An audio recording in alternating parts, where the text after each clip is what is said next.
ষষ্ঠ শ্রেণীর বন্ধুরা সবাই কেমন আছো? আজকের ক্লাসে আমরা শিখব কিভাবে বিরাম চিহ্ন ব্যবহার করে বাংলা লেখাকে আরও সুন্দর ও স্পষ্ট করা যায়। চলো শুরু করি। বইয়ের 56 নম্বর পৃষ্ঠা খুলো, শুনবে এবং বইয়ের পাতায় চোখ রাখবে। 7. বিরাম চিহ্ন। কথা বলার সময় বাক্যের শেষে আমরা থামি।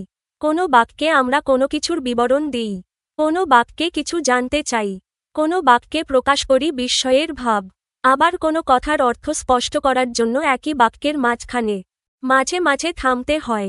বাক্যের অর্থ সুস্পষ্টভাবে বোঝাবার জন্য বাক্যের মধ্যে বা বাক্যের শেষে যেভাবে বিরতি দিতে হয় এবং লেখার সময় বাক্যের মধ্যে তা দেখানোর জন্য যেসব সাংকেতিক চিহ্ন ব্যবহার করা হয় সেগুলোই বিরাম চিহ্ন বা জ্যোতিচিহ্ন বা ছেদচিহ্ন। 7. এক বিরাম চিহ্নের ধারণা। কয়েকটি বিরাম চিহ্ন বাক্যের শেষে ব্যবহৃত হয় এবং কিছু বিরাম চিহ্ন বাক্যের মধ্যে ব্যবহৃত হয়। নিচে এগুলোর পরিচয় দেওয়া হল। ক. বাক্যের শেষে ব্যবহৃত বিরাম চিহ্ন। বাক্যের শেষে নিচের 3টি বিরাম চিহ্ন ব্যবহৃত হয়। দাড়ি। বাক্যের সমাপ্তি বা পূর্ণ বিরতি বোঝাতে বাক্যের শেষে দাড়ি বা পূর্ণচ্ছেদ ব্যবহৃত হয়। পাহাড় আর জঙ্গলের মধ্যে দিয়ে আমাদের রাস্তা। রাস্তা হেয়ার পিনের মতো এঁকেবেঁকে উপরের দিকে উঠেছে। আব্দুল লতিফ পাহাড়ের পথ দিয়ে মোটর চালাতে সিদ্ধহস্ত। প্রশ্নচিহ্ন বা জিজ্ঞাসা চিহ্ন। শেষের ফার্স্ট ব্র্যাকেট কোলন। প্রশ্ন বা জিজ্ঞাসা বোঝাতে প্রশ্নচিহ্ন বা জিজ্ঞাসা চিহ্ন ব্যবহৃত হয়। তোমার নাম কি? নতুন তাকে বাঘে নিল না তো রে? এবার ক্রিকেট বিশ্বকাপ কোথায় অনুষ্ঠিত হবে? বিস্ময় চিহ্ন। শেষের ফার্স্ট ব্র্যাকেট কোলন। হৃদয়াবেগ, ভয়, ঘৃণা, আনন্দ ও দুঃখ ইত্যাদি প্রকাশ করতে এবং সম্বোধন পদের পরে বিস্ময় চিহ্ন ব্যবহৃত হয়। যেমন, ওরে বাবা, কত বড় সাপ! আহা, কি চমৎকার দৃশ্য! হায় হায়, ছেলেটা এতিম হয়ে গেল! মহারাজ, এই আশ্রমমৃগ বধ করিবেন না। খ. বাক্যের মধ্যে ব্যবহৃত বিরাম চিহ্ন। বাক্যের মধ্যে সাধারণত নিচের বিরাম চিহ্নগুলো বসে। কমা। বাক্যের মধ্যে অল্প বিরতির জন্য কমা ব্যবহৃত হয়। বাক্যে অনেক ক্ষেত্রে কমা বসে। ক.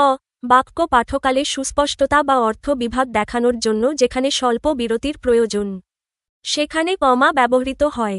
যেমন সুখ চাও, সুখ পাবে পরিশ্রমে। খ.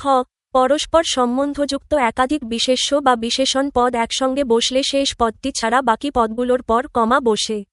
যেমন, সুখ, দুঃখ, আশা, নৈরাশ্য একই মালিকার পুষ্প। গ. সম্বোধন পদের পরে কমা বসে। যেমন, নিপা, এদিকে তাকাও। ঘ. উদ্ধরণ চিহ্নের আগে কমা বসে। যেমন রনি বলল, কাল স্কুল খুলবে। উম. মাসের তারিখ লিখতে বার ও মাসের পর কমা বসে। যেমন 8ই মাঘ, বুধবার, 1375 সাল। চ. বাড়ি বা রাস্তার নম্বরের পরে কমা বসে। যেমন 9, ইকবাল রোড, ঢাকা 1207। ছ. সমজাতীয় একাধিক পদ পরপর থাকলে কমা বসে। যেমন পদ্মা, মেঘনা, যমুনা আর ব্রহ্মপুত্র আমাদের বড় নদী। জ. এক ধরনের পদ জোড়ায় জোড়ায় থাকলে প্রতি জোড়াকে আলাদা করতে কমা বসে। যেমন মামা মামি, চাচা চাচি, ফুফা ফুফি আমাদের সঙ্গে বনভোজনে গিয়েছিলেন। ঝ. এক ধরনের একাধিক বাক্যাংশকে আলাদা করতে কমা বসে।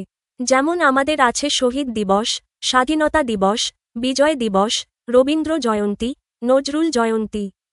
সেমিকোলন। কমার চেয়ে বেশি বিরতির প্রয়োজন হলে সেমিকোলন বসে। যেমন সংসারের মায়াজালে আবদ্ধ আমরা, এ মায়ার বন্ধন কি কখনো ছিন্ন করা যায়? কোলন। একটি পূর্ণ বাক্যের পরে অন্য একটি বাক্যের অবতারণা করতে হলে কোলন ব্যবহৃত হয়। যেমন সভায় সিদ্ধান্ত হল, 1 মাস পরে নতুন সভাপতির নির্বাচন অনুষ্ঠিত হবে। ড্যাশ। যৌগিক ও মিশ্র বাক্যে পৃথক ভাবাপন্ন 2 বা ততোধিক বাক্যের সমন্বয় বা সংযোগ বোঝাতে ড্যাশচিহ্ন ব্যবহৃত হয়। যেমন তোমরা দরিদ্রের উপকার কর, এতে তোমাদের সম্মান যাবে না বাড়বে। হাইফেন। সমাসবদ্ধ পদের অংশগুলো বিচ্ছিন্ন করে দেখানোর জন্য হাইফেন ব্যবহৃত হয়। যেমন এ আমাদের শ্রদ্ধা অভিনন্দন, আমাদের প্রীতি উপহার। উদ্ধরণ চিহ্ন। বক্তার প্রত্যক্ষ উক্তিকে উদ্ধরণ চিহ্নের অন্তর্ভুক্ত করা হয়। যেমন শিক্ষক বললেন, গতকাল জাপানে ভয়াবহ ভূমিকম্প হয়েছে। বন্ধনী চিহ্ন। বন্ধনী চিহ্ন গণিতশাস্ত্রে ব্যবহৃত হয়। তবে প্রথম বন্ধনীটি বিশেষ ব্যাখ্যামূলক অর্থে সাহিত্যে ব্যবহৃত হয়ে থাকে। যেমন তিনি ত্রিপুরায়, বর্তমানে কুমিল্লা, জন্মগ্রহণ করেন। বিন্দু চিহ্ন। শেষের ফার্স্ট ব্র্যাকেট কোলন। শব্দের সংক্ষিপ্ত ব্যবহারের ক্ষেত্রে বিন্দু চিহ্ন ব্যবহৃত হয়। যেমন, তিনি পিএইচ.ডি. ডিগ্রি লাভ করেছেন। রাজু এবার এস.সি. পাস করেছে। 7. 2 বিবৃতিমূলক, হ্যাঁ বোধক, না বোধক প্রশ্ন। বিস্ময় ও অনুজ্ঞা বাক্যে বিরাম চিহ্ন বিবৃতিমূলক বাক্য। ক. হ্যাঁ বোধক, ছোটবেলা থেকে জঙ্গলে জঙ্গলে ঘুরে বেড়াচ্ছি। সমুদ্রে নানারকম প্রাণী বাস করে।